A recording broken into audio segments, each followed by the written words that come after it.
Our guest joining us this morning, Dr. Kwame Asah-Asante. He's political scientist and head of European studies at the University of Ghana. And we also have Dr. Jabri Mohammed, senior lecturer, University of Ghana Business School. Good morning, Dr. Kwame Asah-Asante. Good morning, Ben, and then my friend Jabril and our viewers as well.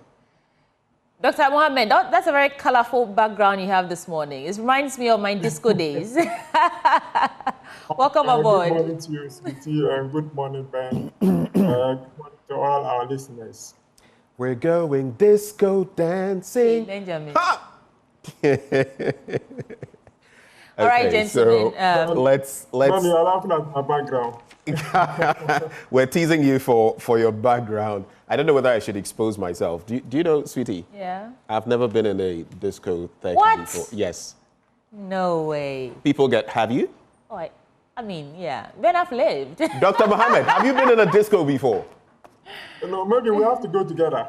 Oh, that means you're on the same page. No, okay. At this point. Dr. Asah-Asante. I know back then there used to be all these, high life and people. Oh, mine. Back in the day, Kufu. What's about you? Man. And we had afternoon jam as well. Oh, wow. Yes. And we're bashing Mahama for, he did say that he's going to run a 24-hour discotheque. You know, the commentary that was pouring in during the time he said that was not very pleasing to people.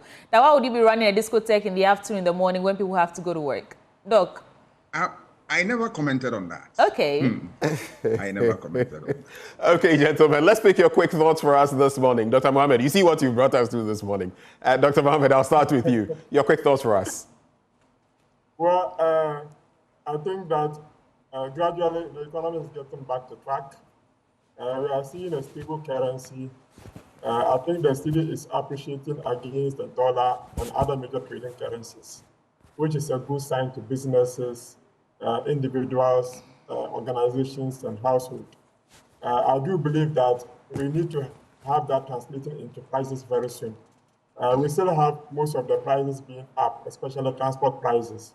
It is time for us to have a formula, just like we have a formula for adjusting our utility tariffs. We begin to adjust transport prices. That will comprise of the currency, what do you call it? We can have spare parts as part of it, component of it, and other essentials that constitute transport pricing. So if we begin to have that, I think that we can begin to have stability in that sector as well. All right. Dr. Asah-Asante, your thoughts for us? Yeah, today I want to look at the 7 nominations made by the president to the Supreme Court. Last year, I'm sure all of us were alive to the fact that there was a heated debate as to whether we should cap it, the number of justices at the Supreme Court or not. And most people who spoke at the time, including my good self, were of the view that there are too many judges and that we needed an upper ceiling, even though the Constitution provides the minimum that we can have. The upper ceiling is critical because it calls for a whole lot of things, including finance and the rest of them. So I was surprised that after that conversation, the president has nominated 7 people to the Apex Court. I am not saying this to undermine their chances of being judges and all that, no. But to be consistent, I am of a different view. That I thought that the president would have hastened slowly. Let us have a conversation, and then we know the exact upper ceiling so that we can get there. But if you begin to move away from the conversation, then it becomes a problem. Because look, we have said it, that look at established democracies and all that. There are examples there. America has 9 judges who sit at a go on the Supreme Court. Why is it that we have 14 and still counting? So my view was that the president should have slowed down for us to have a conversation so that we will be able to set the upper ceiling. Once we do that, it's going to help us in a number of ways, including ensuring value for money. These people will retire and we'll pay them their last salaries till they die. So if you put in more, then there's a problem. 2, once you have an upper ceiling, a time will come, you realize that a regime or a government may come into office and will not have even opportunity to change anybody. sometimes you can only have one or two. And at the end of the day, to save the country and the court, all these political attacks that somebody has packed the court and all that. So I think I still maintain my position that we need a cap, and that the nomination, the president should have, slow down a little bit for us to have a conversation before this. Thank you, Doc. Let's get into the papers now, sweetie. Yes, let's start from the Ghanaian Times newspaper. And three major stories here that we'll get into. I'll read a bit of details out and then we can get into it. But on the front page, drug abuse among varsity students, 24% hooked on tramadol, research reveals. Ghana to grow non-traditional exports by $10 billion, according to President John Dramani Mahama. And government declares 701 diplomatic service passports invalid. In fact, all three stories are in the middle page, so let's get right into it. Ghana is aiming to increase its non-traditional export earnings from the current $3.5 billion annually to at least $10 billion annually by 2030. President John Dramani Mahama has said. And this ambitious target, the president said, would be achieved through value addition, industrial expansion, and fixing long-standing trade bottlenecks. Okay, so that's that for the first story. And the second one, talking about drug abuse among varsity students. And about 11.4% of university students in the North have been involved in misuse of tramadol before. Out of the number, 24% of them exhibited signs of dependence, according to the Journal of Substance Use and Addiction Research, an international research journal. And the minister said these findings highlighted the susceptibility of young people to substance abuse and its potential consequences for the region's socio-economic stability. And I think this goes beyond the northern region, but the research is focused there. And the last story, government declares 701 diplomatic service passports invalid. The government has cancelled the diplomatic and service passports issued to a total of 701 holders with immediate effect, saying such passports are no longer valid for international travels. And the cancellation of these passports was necessitated by the failure of holders to comply with the government's deadline to return it as directed. Actually, this news broke yesterday, and I believe we've all been following. But the question to you both doctors, let me start with Dr. Kwame Asante. Have you noticed among your students the dependency on tramadol and other narcotic drugs? I'm not aware of that, as in that I have, physical example or evidence to that effect. Okay. But things like this, research like this, come to us and we get to know what is happening. So I will not be surprised. Right. But we as a society, we must work at this. This fight cannot be left to the university alone, because we have to start from the point, the first port of call when we're looking at socialization, from the home to the church, to the mosque, the shrine, to the school, where we inculcate values that are important, that will develop children to become the best for themselves and for their society. So you are not interested in leaving the matter with the university. But once it had come into the domain of the university, I know there are institutions within the university that would deal with this, that I can trust. So all of us must get onto the scene and be able to help in dealing with this problem head on. And the state should support this effort very well, because there are a lot that the state put in training people at the university. There are a lot that society also give towards the training of the youth in the university. So I'm not sure you want all this investment to go waste. We need to be able to do the needful. I move on to issue of diplomatic service passports that have been revoked. I think it is a good decision. Deadlines are deadlines. You either meet the deadlines or you suffer the consequence thereof. So if people decide to keep the passport to themselves, today they will have an ordinary document that cannot be used for anything. I am cool with that, because you see, there are rules of engagement when you are possessing a document of this nature.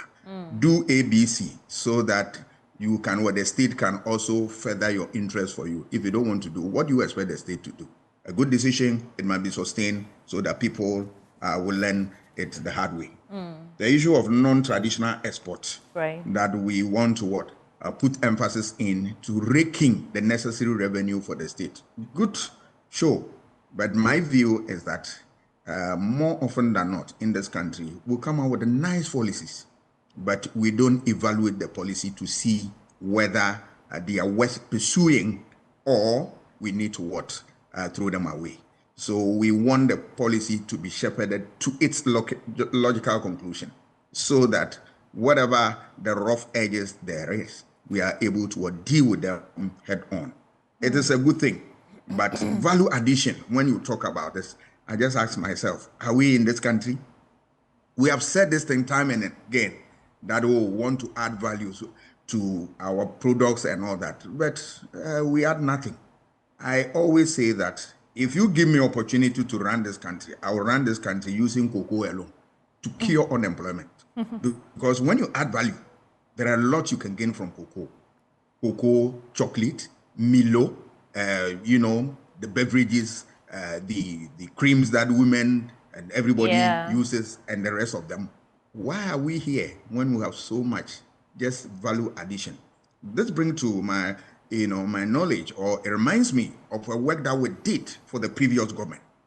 Yes, regarding the use of cocoa and other, things that we have in this country.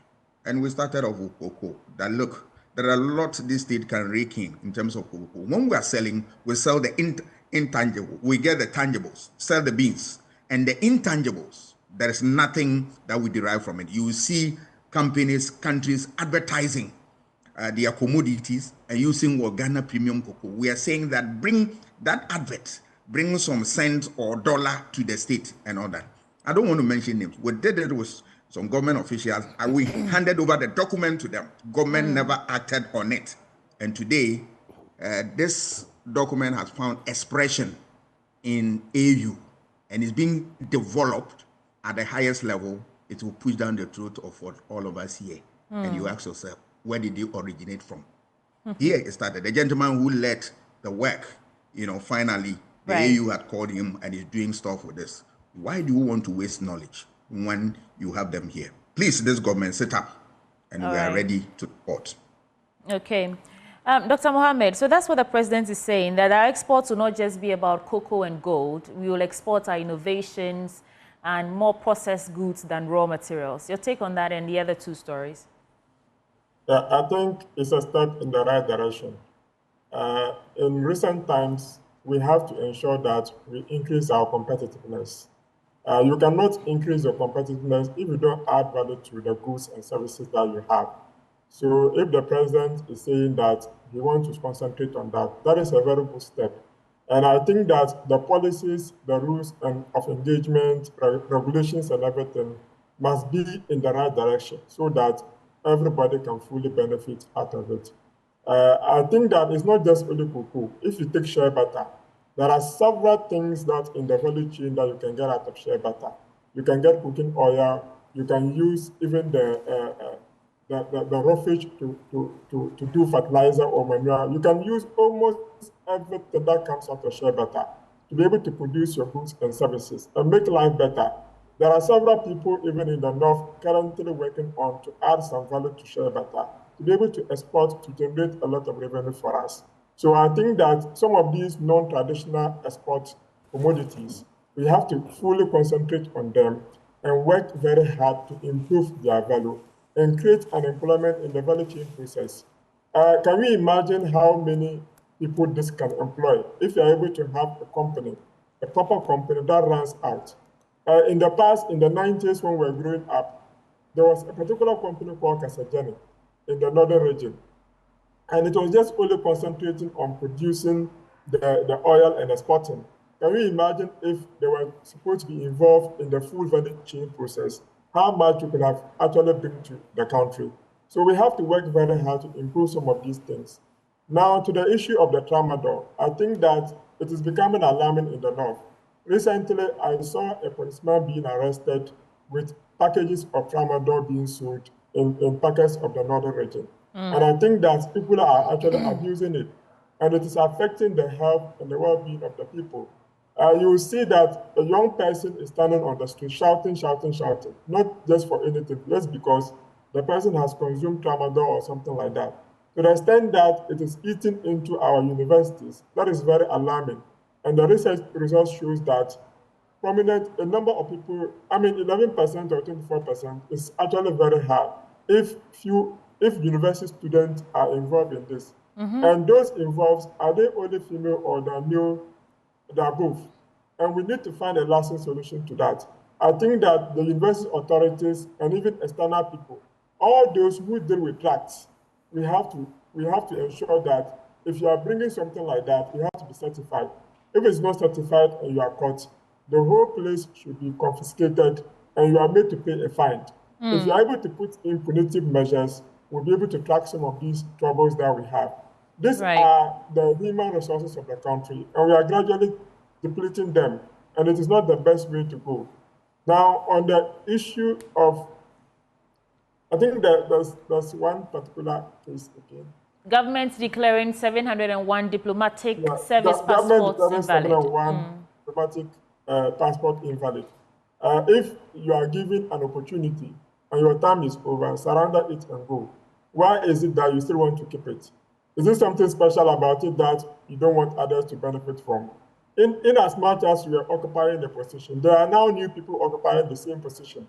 So you have to relinquish what you are holding for the new people to occupy it. So it is good that the government has actually revoked it by force. So because you aren't being a citizen, you are just being an irresponsible citizen by holding on to it. So it's a good step in the right direction that the government has finally revoked all of them. So next time, even the current government officials, you'll be aware that when you leave office, you have to surrender as part of your rule of engagement. If you're handing over, such a thing should be part of it. It should not be separated.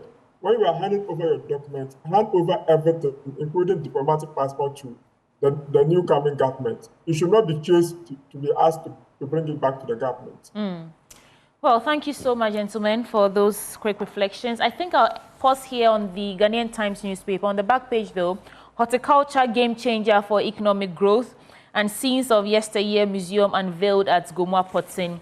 And that takes us to another paper now. I think, Ben, you have the Daily Graphic. I do, and on the front page at the Graphic Business Stanbic Bank breakfast meeting, Agric value chain needs reforms, Stanbic Bank chief executive, that's what he says, and that took place yesterday. The Mirror's Mother's Day buffet at Oak Plaza Hotel. Patrons urged to reserve tickets. Supreme Court dismisses injunction against CJ's suspension. Experts push for sustainable Agric practices to enhance food security. On the back page, many healthcare facilities in Ghana face significant wash challenges, which is where I'm going to start from. And then Apollonia City begins rehabilitation of Oyibi Apollonia Road, which is an interesting development, actually.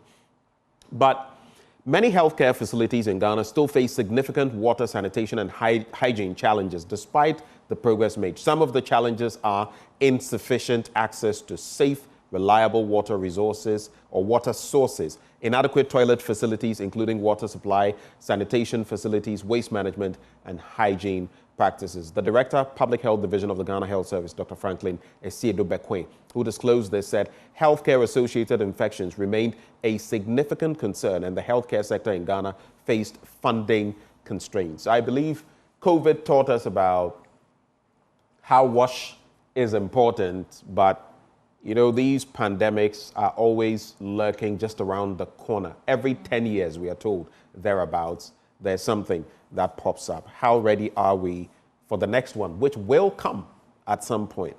Apollonia City begins rehabilitation of Oyibi Apollonia Road. A real estate company, Apollonia City, has commenced rehabilitation work on the Oyibi Junction to Apollonia Road, a major step towards enhancing accessibility and connectivity for residents of Apollonia City and its surrounding communities. The 6.5-kilometer road passes at the front of Apollonia City to Apollonia Town.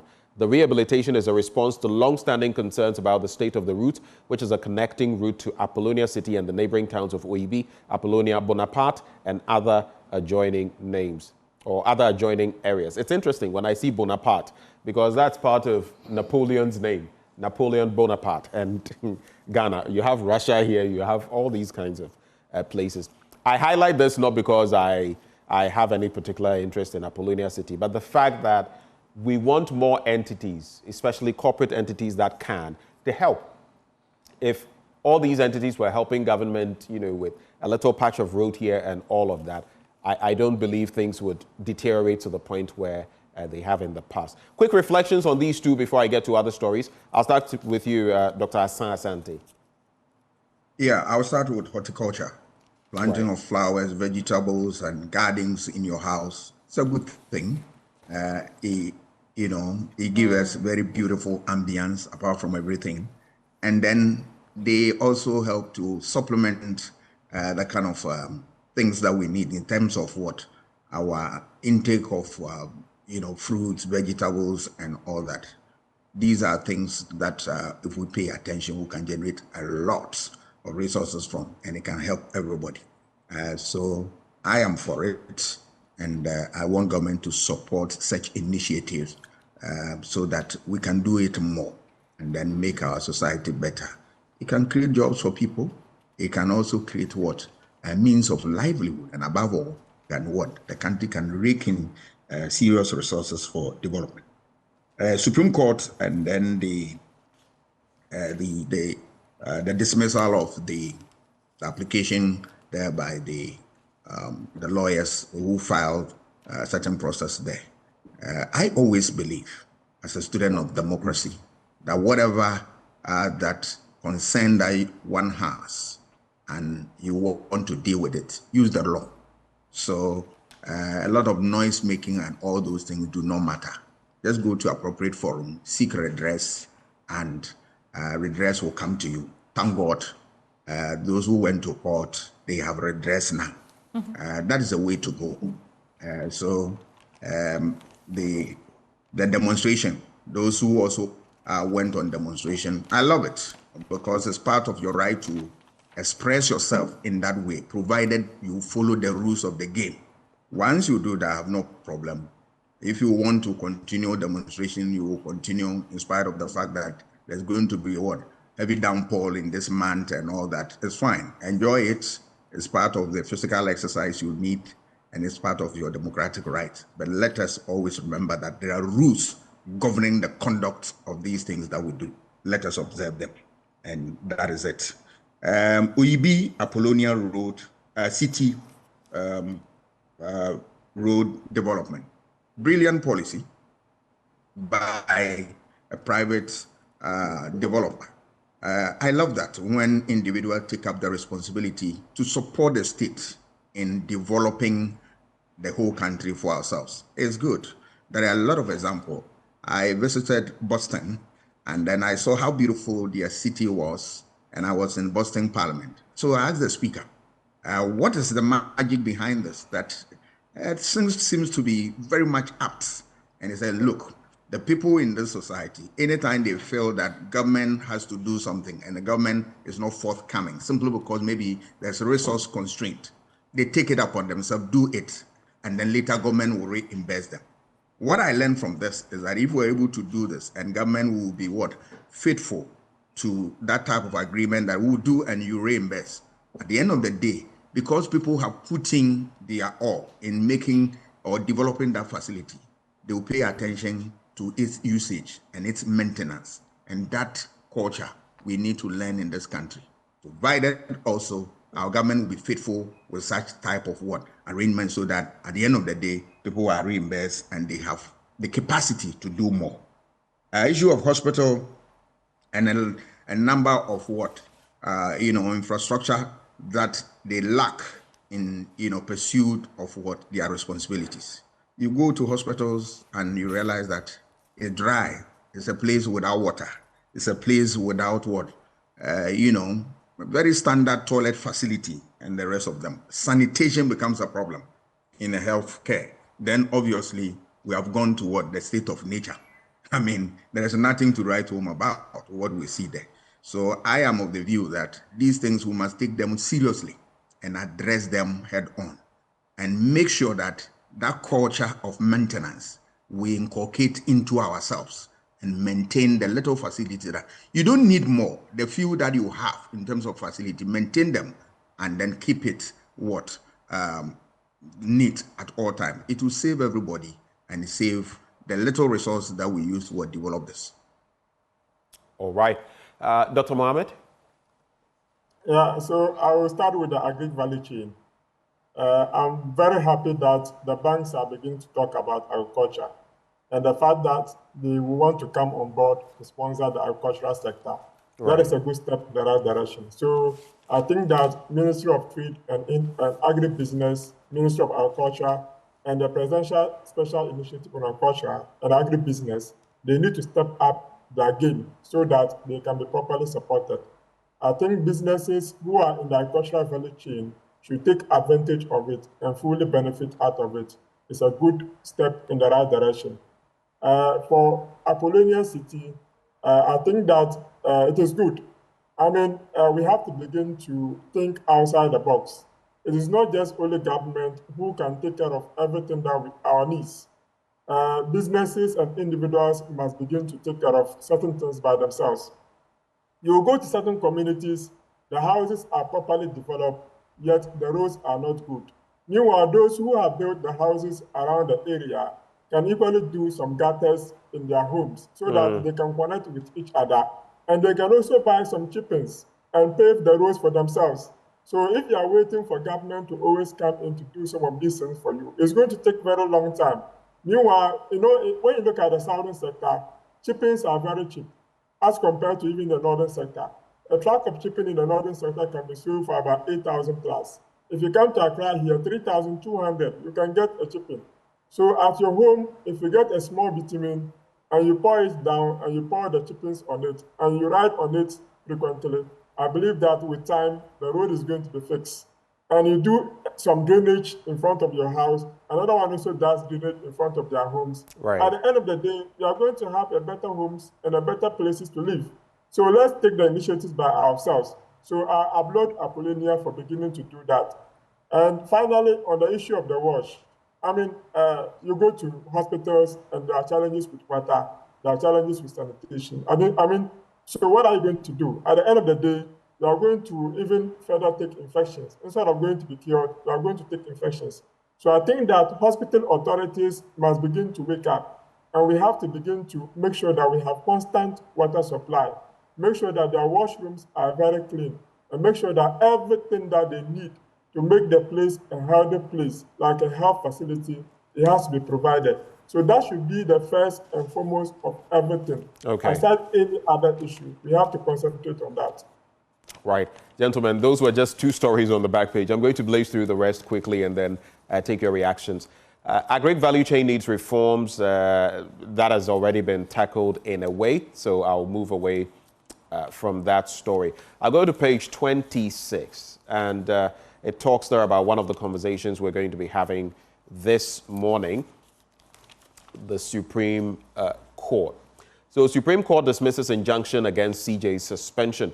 An injunction application that sought to halt the suspension of the Chief Justice, Justice Gertrude Saki-Tokonu, by President John Dramani Mahama has failed. In a 3-2 majority decision yesterday, a 5-member panel of the Supreme Court, presided over by the acting Chief Justice, Justice Paul Bafoboni, dismissed the application for interlocutory injunction filed by the Member of Parliament for Otafo, Vincent Eko, as Sefwa. Justices Bafoboni, Isifumoro, Omoro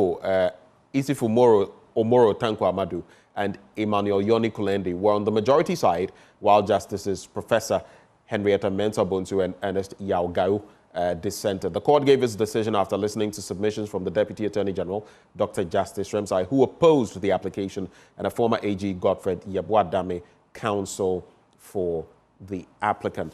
There's also Charles Bissiu and Diowusu plead not guilty, granted 400,000 Ghana cedi bail. And former presidential staffer Bissiu and one other person standing trial for corruption-related offences have pleaded not guilty to the charges filed against them by the Office of the Special Prosecutor. The Criminal Division of the High Court admitted the 2 accused persons to bail in the sum of 200,000 Ghana cedis each, with 2 sureties, one of whom must be justified. As part of the bail conditions, the passports of the accused persons are to be deposited with the registry of the court. They have also been ordered to report to the Office of the Special Prosecutor once every month. And we know the conclave to elect a new pope starts today. Unfortunately, Kenya's cardinal will miss that papal vote because of ill health. He will not be able to participate in that event. And I'm talking about John Cardinal in Jue. There was that attack on Sudan's port. Sudan paramilitary attacks leave key city without power. And this is not the first drone attack that has happened in recent times. Again, I want to highlight this, especially because of Dr. Hassan Asante's interest. Togolese opposition leader rejects Nyasingbe's new role, and the opposition in Togo has denounced the controversial appointment of the President of the Republic as head of a new powerful executive body. On Saturday, Faure Nyasingbe, who has been in power since 2005, following the death of his father, was granted the new title President of the Council of Ministers by Parliament. In this role, he holds increased powers, including the possibility of being re-elected indefinitely for a 6-year term by the MPs. Opponents have condemned the appointment as a, quote, constitutional coup, which they say could mark yet another setback for democracy in a region already plagued by military coups. So those are the ones there. Germany's Merz wins vote. This was the first time that the person was not approved. First time. He had to go through 2 slots before he got in. I think what I'll add to all of that, I'll not read anything else from the papers. I'll just add these 2 bits from the Joy News portal online, and then it's a wrap for me.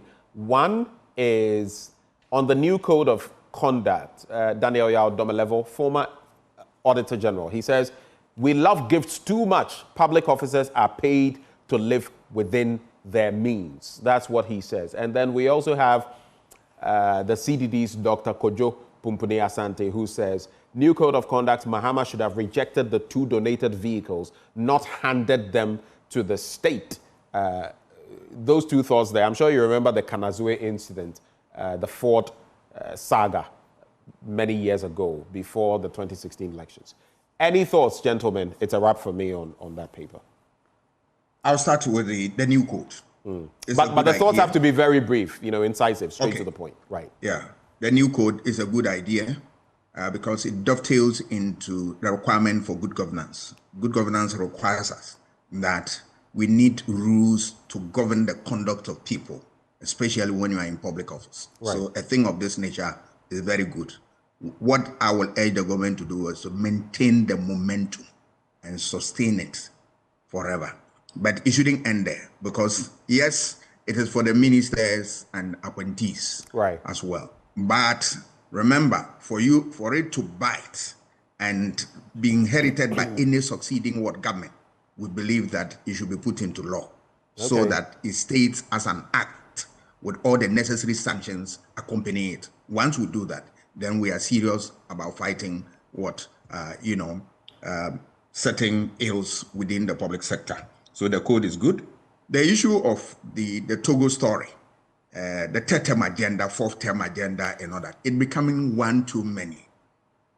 And this gives people the opportunity to try what I hate, military regimes, all right? Because when you rule, and you rule in such a way that you offend the sensibilities of those who own power, I'm talking about the sovereign will of the people who own power, you take it from them, and then you want to perpetuate your existence forever, then it becomes something problematic. But that is not to say that we are, urging military to come in and all that. People must stand up and resist such ills in society and make sure that those who sit in parliament, normally they get this done through parliament. Parliament will pass a law and elongate your tenure and all that. Parliament must act and act very fast and think about the society, that they owe the society a lot to maintain the peace and stability in that country. Togo has gone through a lot of problems, and I believe that Nyasingbe should stop this and then walk the people through the path of democracy, and that when his time comes to an end, he bows out. Let me tie this one in. Just a quick point on that. He came to power following the passing of his father, not through any particular, and people in Togo some people I've listened to have said that this is not some sort of family government. You remember the Olympios and everything that has happened. Yeah, my interest here too has to do with Alassane Ouattara in the Ivory Coast, or Côte d'Ivoire. Interestingly, he also came into power, you remember Gbagbo having to go through all that he did. The same circumstances that were used against Alassane Ouattara are now being used against, I've forgotten his name, I think he's Tijani or something. He's a former Credit Suisse, boss who is trying to become president. Some clause in some 1960s document is being used against him to say that he is not a citizen. When in fact the Ivorian team, that would mean that then some of those that won the last AFCON wouldn't qualify to be. It's just interesting, and we sit down and watch these politics in the sub-region. You see, politicians have a way of working against their own opponent. In Ghana here, Kwame Nkrumah deported some people from Ghana to Nigeria, claiming that they were Nigerians, even though they were Ghanaians.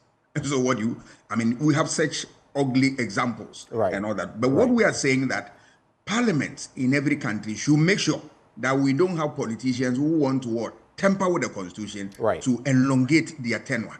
And that brings me to the conversation in Ghana here, where the opposition is saying that they have a certain feeling or they have some information, they say intel about that, this government trying to go along the third term agenda. For me, it's nothing but conjecture. There is no point. Who has seen any move in parliament that suggests this? Who has seen any move in court? They say that they will go to court and test. If you say that, it's a sort of a statement that the court cannot take. Are you saying that when a matter of this nature is tabled before the court will just endorse it and all that? Come on, our judges, they know their law. They have fidelity to the law, and they owe the society a responsibility. So that conversation, they should throw it away. If they are in parliament, they've seen something, they should say something so that people like us will rise up to the occasion. Other than that, they should keep it as conjecture and nobody want to believe. Dr. Mohammed, brief thoughts, please. Well, Togo issue has been a long-standing one. I think foreign Yasingbe, ruled about 36 years, and the son is also taking about 20 years now. So you're talking of Nyasingbe Eyadema, his father. Four is the current president. Yeah, Four is the current president. Yeah, Nyasingbe ruled for 36 years, and Four is about 20 years. So if you put it together, that's like 56 years. So if we were born 56 years ago, we have not known any family that has ruled to go aside this particular family. And I think that it is time for us to begin to crack the whip. The people of Togo deserve more and deserve better. They should rise against the purification and ensure that he doesn't elongate his tenure anymore. They need a new face that can come in to transform the country. The country has been lagging for a very long time. Why should we continue to hold such a thing? And if you look at our code of conduct, it's initiated by His Excellency. I think it's a very brilliant one. I have read through couples of some of the issues in it, and I think that if it is practiced to the spirit of the latter, everybody is going to benefit. Like he said, we need to put it into law so that it's going to be binding on everybody. Any government that comes in, we can only review the law and ensure that it works. I'm also not particularly happy about the 20,000 Ghana cedi, a limit. Someone can decide to divide the gift into several pieces. I can't give you 20,000. The next day, I can't give you another 20,000 because it's below the limit. It should just be that if you have, we don't accept gifts. If you come to University of Ghana Business School, we have our code of conduct that speaks about gift and everything, how you should declare it, and the nature of gift that you should accept. It can even just be a card, or it can be a message to thank you for your services. It should not be monetary in value. Okay. So we have to answer that. So let's review it and ensure that some of these things are taken away so that we don't entertain any monetary value in most of our activities. That is what is breeding a lot of corruptions in the country. And the issue that the president accepted 2 vehicles and donated same to the food, I think that he should not have accepted it. Okay. Because if you begin to accept, it means that anybody at all can also accept and say that I'm donating. And anybody who wants to bribe you, there is an influence peddling. He's doing that because he wants something from you. So the moment you accept it, it means that he has a right to come back to you and ask for something that you cannot deny the person. But if you take it, and I intentionally brought in the Kanazue Burkinabe businessman issue, If you accept it, but it's not coming, it's not going to be of direct benefit to you, it's in the pool, and the state is going to make use of it, is there an issue? I have my own issues with it, but I'm just playing devil's advocate. Is there an issue? Yeah, so that's what I'm saying. The moment you have accepted it, the person knows that I have given it to President Mahama. I didn't give it to the state. There is a difference between coming to donate. Why didn't the person come and donate it to the state? So if you seek the favor and you don't get it, the fact that you've given this, I donated it to the pool, you don't get any favors from me. Does it change anything? Well, I cannot conclude whether he changed anything or not. I'll just tell you that after the briber, he always thinks that he has done his job. Whether he donated it to the pool or not, he has done his work. But I will commend the president for donating it to the pool. But next time, he should not accept it. All right. I think on the back of what happened with the businessman, Sweetie, I think maybe he shouldn't have accepted it, simply put. Any thoughts before you go to your I mean, Dr. Kwame Asah-Asante, I read an article, something slightly different from what Dr. Mohammed is actually saying. You think that the gift threshold should have been set at 5,000 cedis. But I'm listening to Dr. Mohammed now say that it should be of no monetary value at all. No gifts should come in of monetary value. Do you still hold that opinion? 5,000. You remember the president placed it at 20,000. Yeah. And then the head of Transparency International local branch also said 10,000. I said no, I want 5,000 or even less. Sometimes $5, $2. There are perfect examples all over the world. We can borrow from that. All that I want to say is that ministers or appointees are paid for the job that they do. So don't accept anything a handshake or a letter can do. Then. Doc, is it doable that ministers and members of parliament will not accept any form of monetary gift at all? Is it actually something we can do, make it happen? Oh, there is always a way out. We can do it, unless, of course, we are not interested in that. If somebody is bringing a gift to you and said, I don't accept gifts, is it not doable? It can be done. But if you are, you have such a corrupt mind, you are always even looking for the opportunity to grab. So I believe that all that I was saying about the 5,000 was that we are not interested in any gift at all, because it's an inducement and it compromises your power. And once somebody induces you in that way, all right, even if you accept the car and you put it at the pole, all that he wants is that to be able to have access to you. That access has been created by the gift that he gave to you. Yes. So now he will follow up with a call and all that. This is what we don't want. So we are saying that shy away from it, because whatever you want, the state will provide. If you don't have the resources to do your work, let us know. We will provide, because we are the source of the authority. Okay. So I have two papers. I'm going to just give out the headlines and end on the major one I want us to discuss. That is coming from Imani. The Daily Analyst has these stories on the front page. On Boko crisis, Bawumia calls for cooperation for lasting peace. On Tokono suspension case, Supreme Court dismisses Dame's objection. Mahama urges appointees to be humble. Diplomatic and service passports of former officials revoked. On World Press Freedom Day, KGL boss advocates for stronger media partnerships. An alleged equipment disposal scandal, Imani petitions Sraj to probe EC. I'll come back to that story after I get some of the headlines from the Ghanaian publisher out. Apenyo Markin petitions IGP, fish out officer who assaulted me, he says. The story about Bawumia calling for cooperation on the Boko crisis is also here. Mahama fails to deliver key promises, and that's the story on page 2. I think they are sort of marking his 120-day social contract and checking out the things that he's achieved so far. And on flood control, MPs commend dredge masters. So let's get into the story of Imani's petition to Sraj to probe EC. And the story says, policy think tank Imani Center for Policy and Education has formally petitioned the Commission on Human Rights and Administrative Justice to investigate Ghana's Electoral Commission over what it describes as constitutional and legal breaches in the disposal of electoral equipment.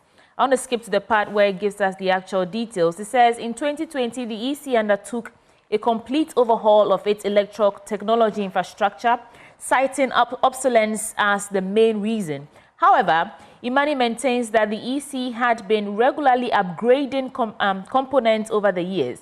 making wholesale replacement unnecessary and costly. Quote, at a time when Ghana is under a tight fiscal regime supervised by the IMF, the reckless disposal of public assets cannot be overlooked. Do they have a case there, Dr. Kwame Asah-Asante? You see, in political science, we talk about state capacity, and one of its variants is what? Your ability to raise revenue to run the affairs of the state. And another one is what? The technical capacity, where you make use of policy and all that. If you put all together, what it tells you that anything you do involve the expert so that they will give you the right advice. Maybe EC is in what? This trouble simply because it did not engage the right people with the requisite knowledge to help them. Because if they have done so, I'm sure they would have been able to know from the expert position that this path is dangerous and this is the way out. I'm sure something went amiss, and that is why we are saying that. Going forward, we are saying that whenever you are taking such decision, it's important that you resort to the use of people with the right knowledge, with expert knowledge on these. Otherwise, it becomes albatross around your neck. The issue of 120-day promises that the president gave, from my perspective, I think the president has done a lot of them. It is true there are some that need to be addressed. If you talk about the issue of the VRA, water spillage and the investigation and all that, I have my position on that, not to prejudice anything. The president will not find anything. Why am I saying this? Because the solution is the Pualugu Dam. And where is the Pualugu Dam?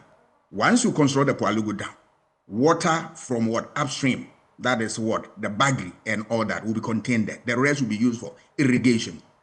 And talk to MPP people, where do we find that money for the Pualugu Dam? I mean, we know where to be found. Then the little water that will flow out of the Pualugu will get to Akosomo, and it can be minimized. And then later they push the rest to Pong. That was not done.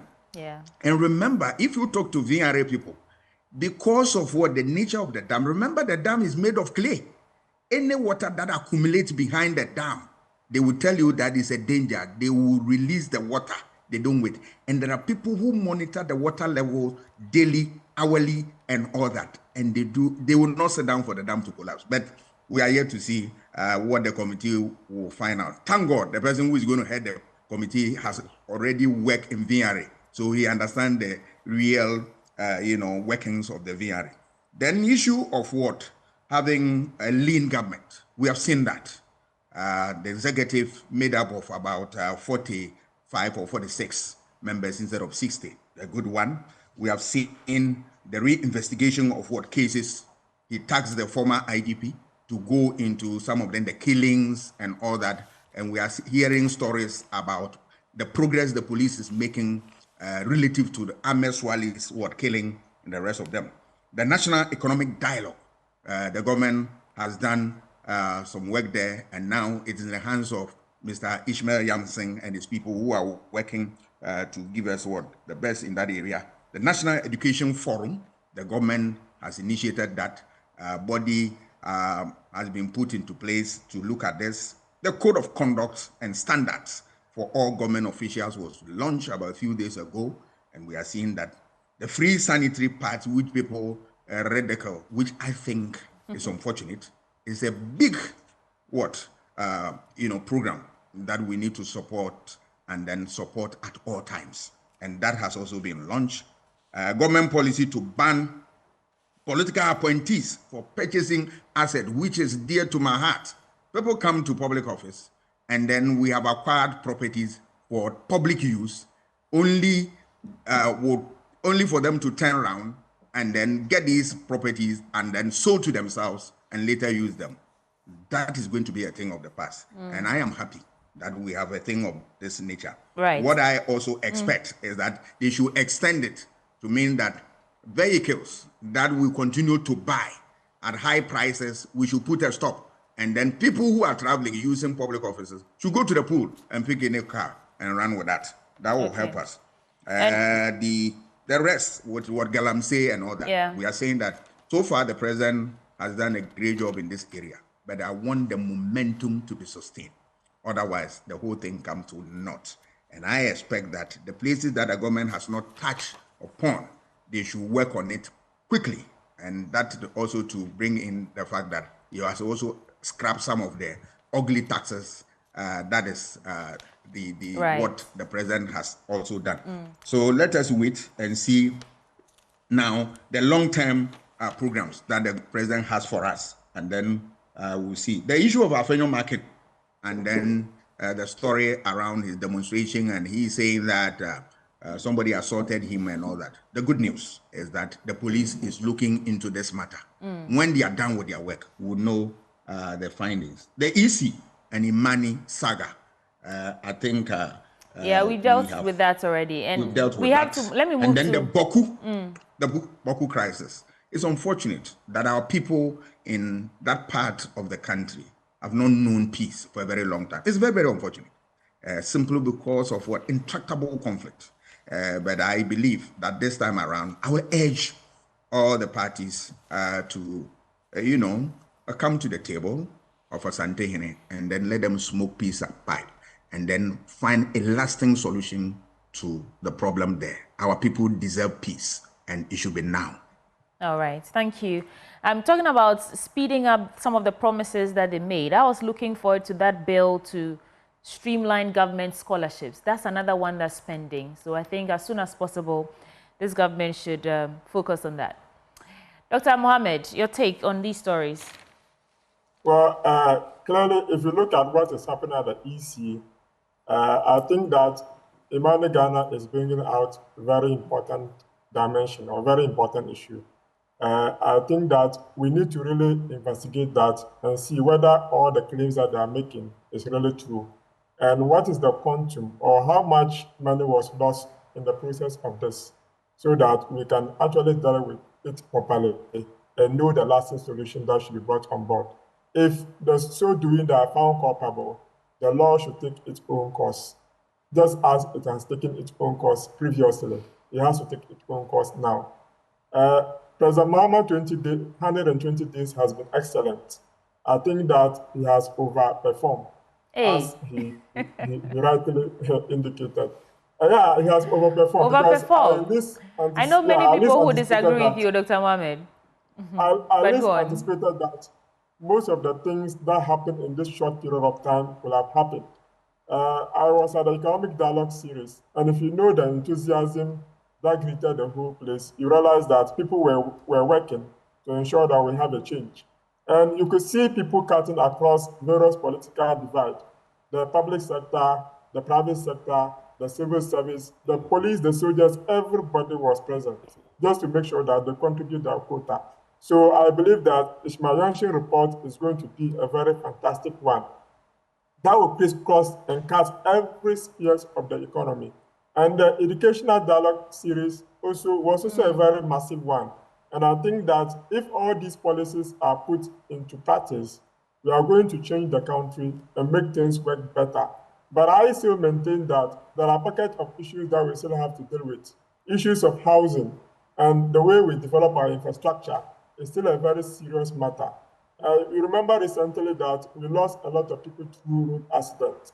And I believe that the big push has started, and they should begin to concentrate on investing a lot of the money, especially in dualization of our roads. And that should be a step in the right direction. The 13-point-something billion should not be used for feeder roads. Let's use that money to concentrate on our major highways so that we can do something beneficial. Right. We can raise the money internally, and we can fight most of the problems that we have as a country. So we have to begin to work very hard to streamline most of the problems that we have as a country. I just want to read this a bit of details from this story on World Press Freedom Day, and the KGL boss advocating for stronger media partnerships. I want to take your thoughts on that, and then we can, I think, wrap up the conversation. I want to find that story in a bit. It doesn't say exactly where it is on the page. Right, so I found it. Speaking at the World Press Freedom Day event in Accra last Friday, Chairman of KGL Boss Group, Mr. Alex Ade, Adade, delivered a strong message of support and collaboration between corporate Ghana and media fraternity. And he was addressing the people, and he conveyed a heartfelt greeting. There was something I saw. Just stay with me for a second. Yeah, he stressed that corporate Ghana stands shoulder to shoulder with the media, recognizing their vital role as the lifeblood of any thriving democracy. Dr. Kwame Asah-Asante, you've been in this profession before. Do you think what we need for press freedom in this country is stronger partnership with corporate Ghana? We need that, but beyond that, we need other things. We need to continue to have what? Train our members all the time. It is critical, because sometimes when we see the stories that we churn out, you realize that they are nothing to write home about. They are either what? Sensational stories, or fabrication, or outright lies. And then sometimes we also what? Create fear and panic and the rest of them. But that aside, we have also seen where some of the media houses have lived up to expectation, maintaining the flag of what GJ very high by doing stories that are what? Critical, stories that reflect the situation on the ground, stories that mirror society, and stories that were able to hold the feet of government to what? The heat of what? Accountability. We salute those. So we should take time to reflect on all these things so that we develop the kind of press that will stand the test of time. The press that will speak truth to power. The press that will what? Defend the cause of freedom of this country. The press that will work towards what? A free society, a society we call our own. The press that will be the vanguard for our what? Fledgling democracy. The press that caters for the need of the ordinary man, not only the political class. Thank you. Ben? I'll just leave you with some headlines and a little tidbits from one story. The Accra Times, John Mahama warns appointees of a new code of conduct. Don't push me. Speaker Bagbin champions fight against chronic kidney disease, supports dialysis fund with 50,000 Ghana cedis. Adhere to the code, Julius Deborah advises. Champion a new Ghana, Afenyo Markin tasks Ghanaian media. Standogbe stands firm over attempts to give his boss a bad name. And curbing fuel diversion in Ghana, NPA boss confers with IGP. So on that Standogbe story, he says, President Mahama is not a retaliatory president. We are happy that your protest started this morning and ended very peacefully. That in itself is a very strong message about the democracy that President Mahama wants to instill. President Mahama, as every Ghanaian knows, is not one of those politicians who believe in retaliatory politics. In fact, he is often described as too much of a father for all. I'm sure some of you have seen those interactions. I read them because there was a lot of, fun talk about that online in respect of the commentary between Stan Dogbe and, of course, Alexander Afenyo Markin. But, gentlemen, thank you so much for joining the conversation. I don't know whether you love football. Did you watch Internazionale Milan yesterday versus Barcelona? Did you watch that match? I missed it. You missed it? I was fast asleep. Yeah. I was resting working. The body. I was doing something, so I couldn't. Dr. Mohammed, how about you? Not at all. Not at all. Do you watch football? Do you like football? Well, I am a football enthusiast. I watch football. I love football, but my country decided to fail me, and I don't want to suffer heart attack, so I've shied away from soccer in Ghana for a while. But sometimes, when in my quiet mode, when I see my team going down, I can't help it but come out in a way. But I will always urge the national team to support the cause of football in this country. So Dr. Asah-Asante, let's do this very quickly. Locally, which team, do you have a club you support? Krobi Asante Kotoko. I used to be Accra House of Folk fans, but I suffered a lot in their hands. And so I decided to stay away and support the Black Star. And Black Star, the last one, they took me to World Cup. And Asamoah free kick sent me away from Black Star for a while. So now I don't know which team to support, but it's my hope and prayer that this reset will reset for the Black Star. Dr. Mohammed, any team you support? No, I think I also support the Ghana Black Star. And their disappointment, especially even this year, they are not going to African Cup of Nations, which is one of my major disappointments. I believe that we have from last to work year, hard. actually, I think. Yeah, Anyway. last year. We have to work very hard to improve on the quality of the players that we have and the quality of service delivery. The managers of the team, they have to be on their feet. Okay. If they are able to do so, I think that the country can return back to track and we can have a better football. You know, football is something that everybody loves in the country. Right. And if the game is back to life, Ghanaians will feel happy again. So President Mahama should sit up and work very hard to ensure that we have the black star we used to have yesterday. It has to be now. Muftau Nabila Abdullahi joins us in the studio. Gentlemen, thank you. That is the sports already, I beg. Dr. Jabir Mohammed, Senior Lecturer, University of Ghana Business School. Dr. Kwame Asante, Political Scientist, Head of the Center for European Studies, also at the University of Ghana. Thank you, gentlemen.